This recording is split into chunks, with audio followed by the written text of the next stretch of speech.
Welcome to Pioneers in Payments, where payments experts share their insights. Now, here's our host, Donna Blum.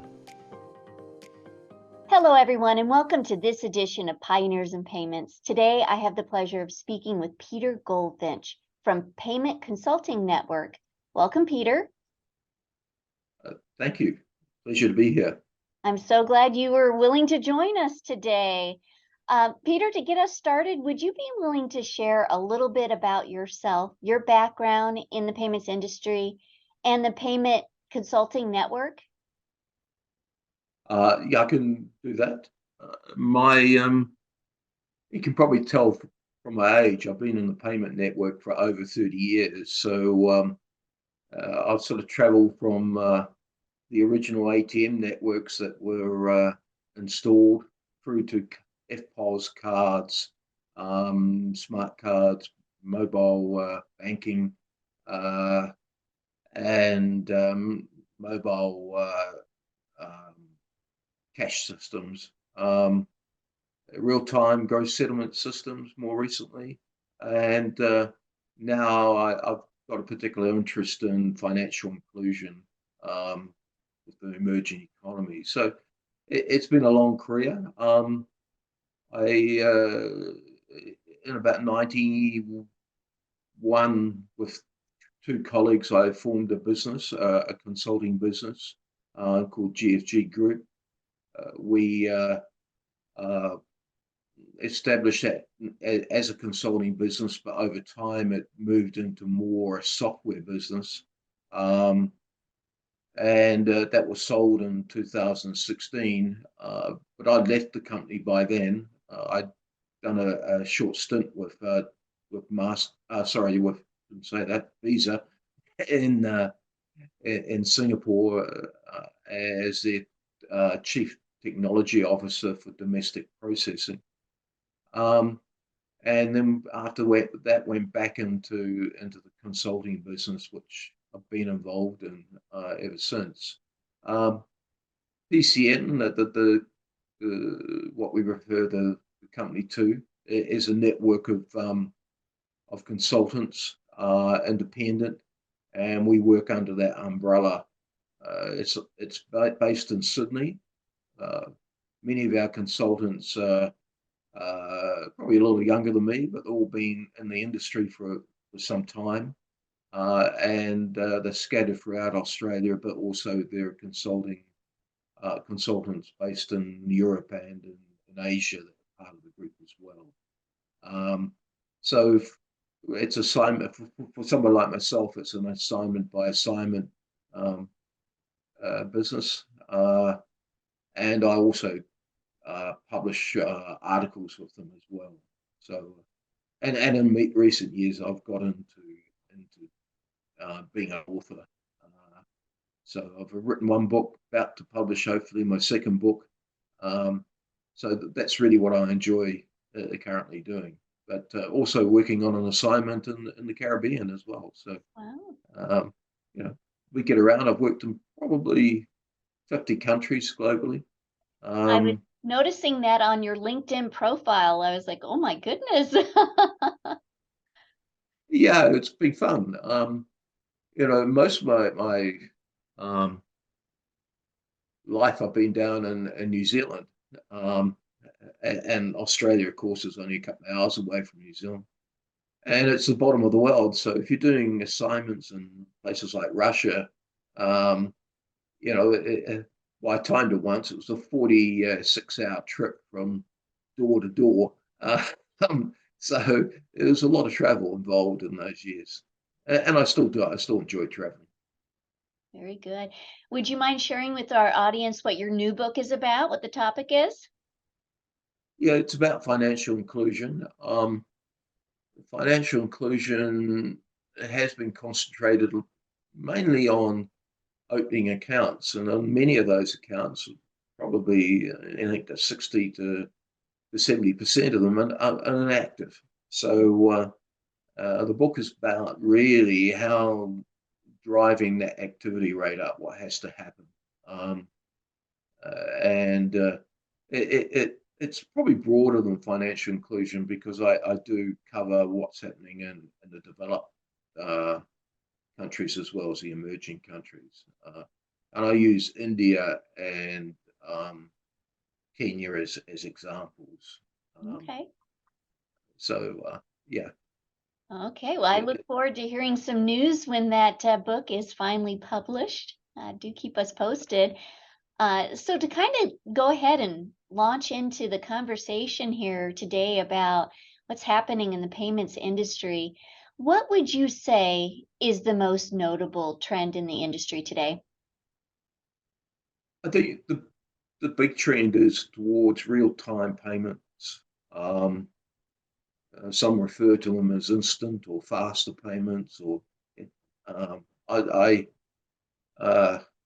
called it the instant payments once, and a lawyer came back to me and said you could be sued for using that term because nobody so I refer to it as near real time. Okay, that's safer, right? Yeah, that's right. So that's driving the payment industry at the moment, I believe. And of course, we've got uh, digital currencies and things like that happening as well. But I don't think they'll make the impact that near real time payments, because they will affect everybody.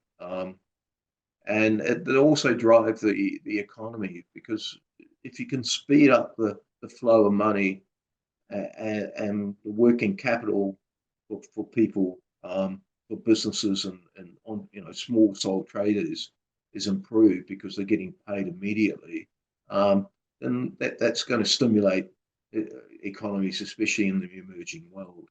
Uh, so that's where I think the big trend is. So we'll see. you know, in this industry, we go through so many trends. So Right. Right. There's so many competing trends right now, but that certainly seems to be on everybody's list of trends today. I mean, you can't have a payments trend list without having instant or near real-time payments somewhere on the list. So what would you say is the top opportunity for organizations that process payments? um, well, it's interesting because my belief is that banks are getting out of payments. Um, they don't. If you look at the banking business model, it's all about borrowing money at one rate and lending at a higher rate. And for historical reasons, they've got involved in payment systems. And we're seeing like the fintech believe they're going in and stealing all that business, but in fact, I think the banks are saying you can have it because it's not profitable. We can't make money out of it. So if you can, then go to it, boys, girls. And um, we'll see what's going to happen there. It will be interesting. But yeah, big tech will probably take over, and a lot of the smaller providers will disappear. Um, yeah. Yeah, I think you're right. We're already seeing some of that happening, right? Fintechs that are starting to do things that and offer services that were traditionally only offered by banks. So, yeah, lots of changes happening.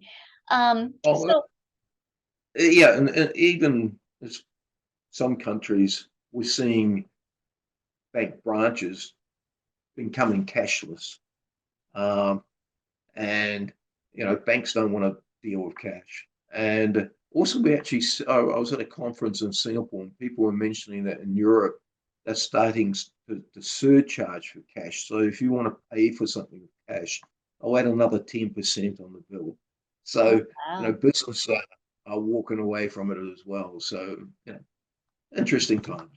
Yeah, very interesting times. Well, and during the pandemic, there were times that you would go somewhere and they would not receive cash, simply because of um germs or unsanitary. So yeah, Yeah, and lot NFC took yeah, off, as a result. yes. So Yeah. All right. Well, let's kind of shift gears and look at, obviously there's all kinds of opportunities and all kinds of challenges, but what would you say is the greatest challenge that organizations that process payments face today? Really, well, payments, if you're a business, volume is critical. Um, and it's all about processing maximum volume, driving down the per payment cost, and that's fundamentally the business model. To do that, to get that volume, you've got to have a very good end user proposition. And it's very hard to change people's behavior. Mhm. We've seen that with cash. There's some people that just won't walk away from cash. They refuse not to do that. And so changing people's behavior is probably the biggest challenge um, that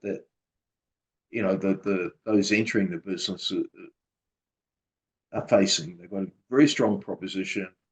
They've got to also be able to prove that their technology works and Mhm. is efficient.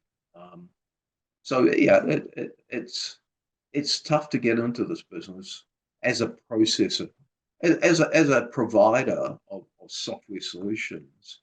Um, Again, you need to have clients who are on the journey with you as a partner initially. So yeah, it's high risk, great fun. Yes, I agree. Great fun. Somebody I interviewed recently referred to it as an adventure, and I like to think of it that way. Yeah, well, I suppose through my career, I've been on many adventures, Yes, you um, have. and hopefully we'll do a lot more. Um, yeah, yeah, it is an adventure. That's great. Well, if you had to summarize everything that's happening in the industry today, and basically distill it all down to one silver bullet piece of advice for organizations that process payments, what would that advice be? Openness, interoperability. Um, uh, in my book, I talk about establishing a national payment system, which is really the responsibility of the central bank. If you're developing a payment service, it's got to be able to integrate into into a national payment system. Uh, so that means interoperability. Um, so they're sort of key. You get on a bit of a bandwagon here. We had closed systems originally. We had smart card systems that were closed. We had mobile money systems that were closed. We're now moving into um, uh,